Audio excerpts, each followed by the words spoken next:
আপনাদের কাছে জানতে চাই যে বাংলাদেশের কোন দোকানগুলোতে দোকান মালিকদেরকে বাধ্য করা হয়েছে যে দোকানে আপনি মুসলিম নাকি হিন্দু সেই আইডেন্টিটি আপনার দোকানের সামনে লিখে রাখতে হবে এবং যাতে লুটপাট করার সুবিধা হয়, এটা বাংলাদেশে কোন সময় ঘটেছে আপনাদেরকে জানতে চাই। সুতরাং সংখ্যালঘু নির্যাতনের কথা যারা বলেন তারা আসলে বাংলাদেশকে বিশ্বের কাছে তার ভাবমূর্তি ক্ষুণ্ণ করার জন্যই বলেন বলে আমরা মনে করি। সম্প্রতি আমরা দেখেছি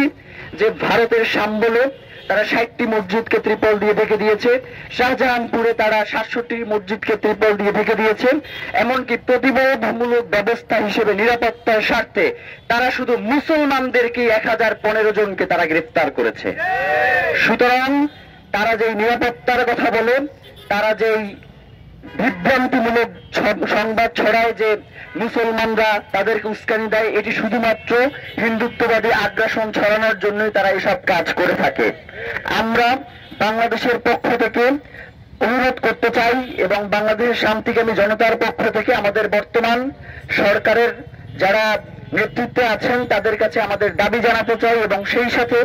ডক্টর মোহাম্মদ ইউনূসকে অত্যন্ত ধন্যবাদ জানাতে চাই যে তিনি তুলসী গ্যাবার্ডের যে প্রতিবেদন সেটার অত্যন্ত নিন্দা জানিয়েছেন এবং প্রতিবাদ লিপি পাঠিয়েছেন। আমরা বলতে চাই যে ভারতে শুধুমাত্র খোলা স্থানে একজন বেসরকারি বিশ্ববিদ্যালয়ের ছাত্র খালিদ, যিনি খোলা স্থানে শুধু নামাজ পড়েছেন এই জন্য তাকে গ্রেফতার করা হয়েছে। তারা আমাদেরকে বারংবার সবক দেয় যে হিন্দুরা বাংলাদেশে নির্যাতিত হচ্ছে, নিষ্পেষিত হচ্ছে। আমি গতকালকেও একটি পোস্টে বলেছি যে বাংলাদেশে হিন্দু, মুসলমান, বৌদ্ধ, খ্রিস্টান এমন ভাবে বসবাস করে যে তাদেরকে আলাদা করার কোনো সুযোগ নেই, যে তারা কোনো আলাদা সত্তা। সুতরাং যারা এই বাংলাদেশকে বিশ্বের কাছে ন্যাক্কারজনক ধিক্কার ভাবে উপস্থাপন করতে চান, আমরা তাদেরকে হুঁশিয়ারি করে জানিয়ে দিতে চাই যে বাংলাদেশে হিন্দু, মুসলিম, বৌদ্ধ, খ্রিস্টান তারা শত শত বছর ধরে যে সম্প্রীতির উদাহরণ তৈরি করেছে তা বিশ্বের বুকে আপনি পারলে আর একটা দেশের কাছে গিয়ে দেখান। সুতরাং আমরা ছাত্র জনতার পক্ষ থেকে ভারতে যে সংখ্যালঘু নির্যাতন হচ্ছে, ভারতে আমার মা বোনদেরকে যেভাবে রং মাখিয়ে দেওয়ার নামে যৌন হেনস্থা করা হচ্ছে এবং ধর্মীয় পরিচয় নিশ্চিত করে যেই শামীমের গায়ের উপরে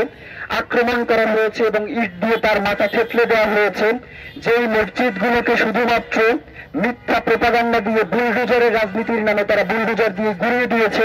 আমরা তার তীব্র নিন্দা জানাই এবং আমরা বাংলাদেশের পররাষ্ট্র মন্ত্রণালয়কে অনুরোধ করব যাতে তারা অতি দ্রুত ভারতে যেই সংখ্যালঘু নির্যাতন হচ্ছে তার জন্য তারা প্রতিবাদ লিপি পাঠায়।